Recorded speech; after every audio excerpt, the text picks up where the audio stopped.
اعوذ باللہ من الشیطان الرجیم بسم اللہ الرحمن الرحیم۔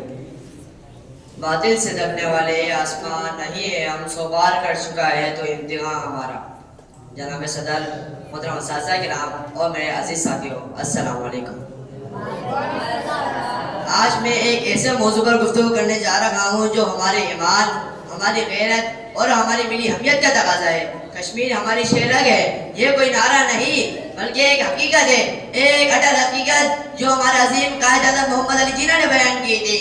کشمیر محض ایک زمین کا ٹکڑا نہیں بلکہ یہ پاکستان کی روح، اس کی زندگی اور اس کی بقا کا مسئلہ ہے۔ جغرافیائی لحاظ سے دیکھیں تو دریا جہلم، دریا چناب اور دریا سندھ کا پانی کشمیر سے بہہ کر پاکستان میں آتا ہے۔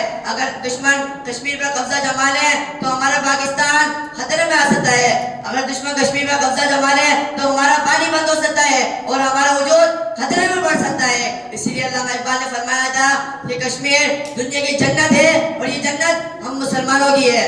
محترم سامعین، گزشتہ کئی دہائیوں سے کشمیری عوام بھارتی ظلموں پر بیعت کا شکار ہے۔ معصوم بچے، بزرگ، مائیں اور بہنیں آزادی کی راہ میں قربانیاں دے رہی ہیں، لیکن ان کے حوصلے بلند ہیں، ان کی دعائیں، ان کے آنسو اور ان کے نعرے ہمیں جھنجھوڑ رہے ہیں کہ ہم کب بیدار ہوں گے، کب ان کے لیے عملی اقدامات کریں گے، کیونکہ کشمیر ہماری شیرگ ہے اور کوئی بھی غیرت مند قوم اپنی شیرگ کو دشمن کے قبضے میں نہیں دے سکتا۔ آخر میں دعا کرتا ہوں کہ اللہ تعالیٰ کشمیری بھائیوں کو آزادی کی نعمت عطا فرمائے اور ہمیں وہ جذبہ، وہ حکمت، وہ حوصلہ دے کہ ہم کشمیر کو غاصب قوتوں سے آزاد کرا سکیں۔ جزاک اللہ۔